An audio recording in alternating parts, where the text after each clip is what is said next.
Good morning, folks, and welcome to another edition of City Hall Live. I am Joe Abeta, and today we have a very special guest. We have Dr. Andrew Lovato, our city historian. How are you doing today, sir? I'm doing great. Beautiful day. Yes, no, thank you for coming in. It's a pleasure. Appreciate it. And I know we've talked about this off camera, but you were my public speaking teacher way back when in like 91, 90, I think, at the Santa Fe Community College. So this is kind of a full circle thing because if this is not a form of public speaking, then what would it be, right?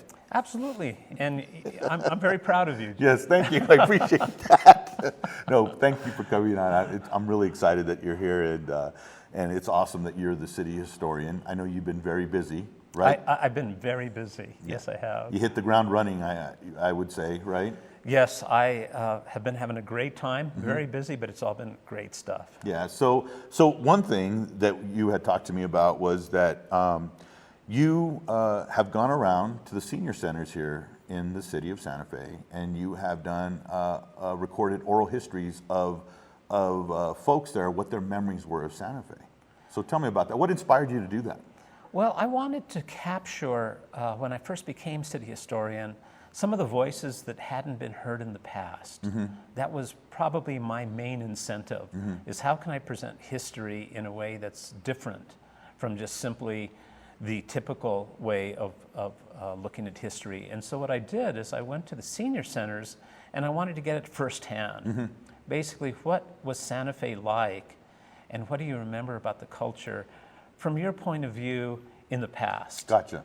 And it was just an incredible experience. I loved going over to the senior centers and spending time with the folks and having them tell their stories to me. And I feel really enriched personally just by having done that. Yeah, no, that's awesome. Did you find any trends that a lot of people would say? What was the most popular thing that was said? Was there like a similar thing that people would talk about Santa Fe? A couple of things. Okay. One of the things is just how much they appreciated the culture and how much they appreciated growing up or living in the city. Some of them grew up here as well. Some of them moved later.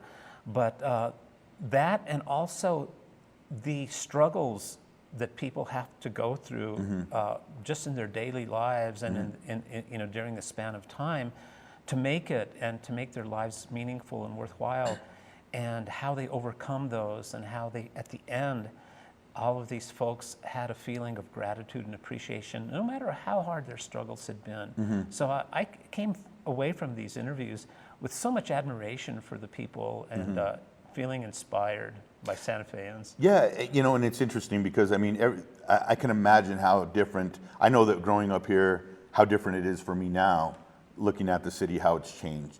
And change isn't a bad thing. It could be a good thing. Yes. But I can imagine for someone that's 70, 80 years plus, that they look back, and if they grew up here, they were born and raised here, how things have changed so much in the city, right? It was so much smaller back then. Nothing passed through Rios Road, They talked a lot about that. A lot of the folks I talked to talked about the change, and they talked about how it had been gentrified, the city, and how much construction had gone on, and how much it had changed.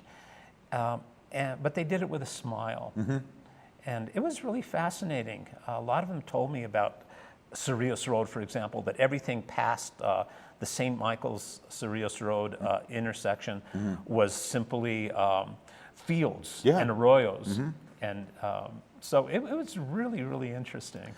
So was there any mention of Santa Fe not being a 2 Dairy Queen town or a 2 First Cafeteria town? Did anyone mention that? I'm kidding. No, actually, I'll tell you, if I could tell you all of the stories, I could be here for literally hours. No, I bet you could. And they're great stories. So how are people going to access these stories? Are you going to put these out? Where can people? Will people be able to hear these stories? Definitely. Okay. These will eventually be online. Okay. And through my website here as City Historian with the City of Santa Fe. Okay. They'll be able to find out how to access. Okay, awesome. So they will be available. Absolutely. That's great. That is really awesome. I think it's you don't miss something until it's not there, right? And we take our older generation for granted, I think, a lot. because we're always in the busyness of our day, right? We get up, we have things we have to do, work, kids, family, friends, whatever it is, right? And then you always wonder, I wonder how this was back then, and that person might be gone because you won't be able to figure that out, except maybe through pictures or from news stories. But sometimes those aren't accurate, right? And that really is the way life works. The legacy that the people who came before us leave us is something that's part of us. It's in our blood. It's who we are, and it's important to try to capture that legacy in any way possible, whether it be through doing oral histories, interviews, talking to our grandparents, trying to find out a little bit about their lives. Tell me, Grandma, what was it like when you were growing up? Yeah. It's really important because it gives us a feeling of our own self-identity. Yeah, no, absolutely. The passing along of a flour tortilla recipe, right? Or carne adobada, the way they make. How come your carne adobada is different from theirs, Grandma? What did you do different? That type of thing. Or, hey, Grandpa, show me how to make adobe bricks. I don't know how to make those. Can you show me? Right? Those can become a lost art. Sure, and even if you're not planning on building your own house, it's good to know. It's good to know because just the feel of that adobe brick in your hands can spur memories that are perhaps beyond your memories, that go back generational, and you'll feel something like, oh my gosh, this feels so natural to me. Why is this? And that's what's passed along through our legacies. Yeah, no, that's awesome. Okay, so so be looking out for that on our city website at the City Historians page for those living here, and we'll put announcements out too as well for those oral histories. So what else have you been up to since you've been christened the city historian? Well, since March, so it's only been, about 6 months or so? 6 months, yeah. Well, I have done a lot of things. It's been amazing how busy I've been. One of the things that I'm really proud of is I put together a lecture series called Forgotten Voices. And as I was saying earlier, I wanted to capture some of the voices that we don't usually hear when we talk about Santa Fe history. So, for instance, one of the first lectures that I had done was by Kathy Sanchez from Tewa Women United, and she is a gift. She really is to everyone. And she talked about the Indigenous women's history here in the region. And it was so fascinating to hear that. History from the viewpoint of Indigenous women.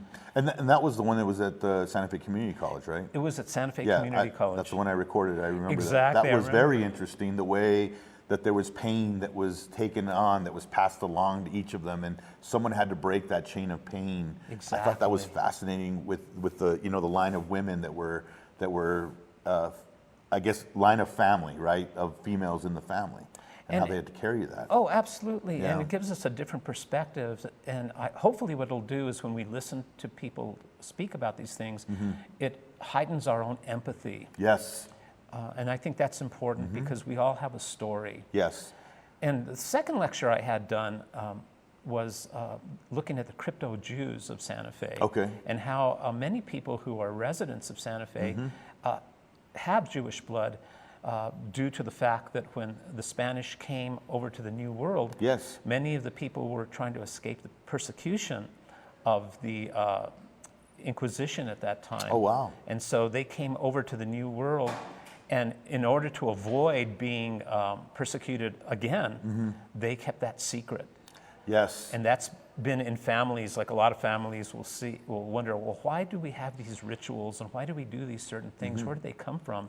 And we can trace that back to their early Jewish traditions. Wow. And then and they were here in Santa Fe. Right. And they would practice without anybody knowing about it, in secret. Sure. There was a lot of that that's done. Interesting. Wow. And I did a couple of lectures also. One lecture that I did was related to the Mexican culture and how it's enriched Santa Fe.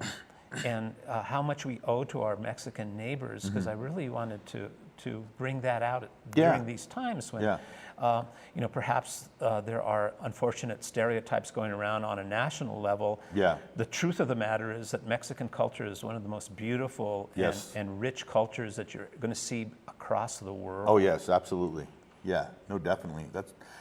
That's something I think in today's world that I think it's like, just as you would say with the Tewa women's lecture that you had, leaving there understanding more about the culture makes you understand and go, oh, okay, it gives you a little bit more into that. And I think with Mexican culture too, the more knowledge people have about it, the more they can appreciate it, because it's a beautiful culture. It definitely is. And we only get, you know, I think growing up here, for me personally, I didn't get the full on effect of the Mexican culture until I married a Mexican woman. So then there you go, right? Absolutely. Yeah. And you know, Mexican culture is like any other culture. Yes. You can't say there is one Mexican culture. If you look at the southern part of Mexico, if you look at the northern part, if you look, you know, in all directions, you're going to see varieties of that culture. Absolutely. Just like you would in the United States. Yeah.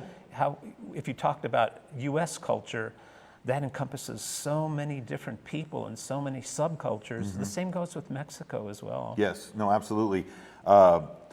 Mexican food in Texas is different than New Mexico, as it is in Arizona and California, right? Oh, totally different. Yes, totally different. But all very good. Yes, but all very, yes, exactly. I agree with that.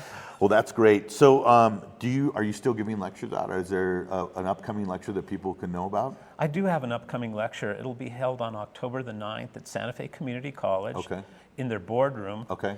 And it's part of our movement at the community college to celebrate National Hispanic Month. Okay. During October, September and October. Okay. And I'm going to be giving a lecture specifically related to Santa Fe Hispanic culture. Okay. And so I would invite anyone who's interested to please come. It's free. It's free? Okay. Right? And it's going to be at 5:30. Okay. And so I love talking about Santa Fe Hispanic culture. Awesome. And you're a great public speaker too. Well, I've been teaching it for 30 years. After you've done something for so long, you better be pretty But you good make at it interesting. You make it very interesting. So yes, it would be a treat if you can make it out there. Definitely to go and see Dr. Lovato speak. And it's my hometown. Yes, absolutely. This is where I grew up, and this is where my roots are. So what are you? Are you a demon or are you a horseman?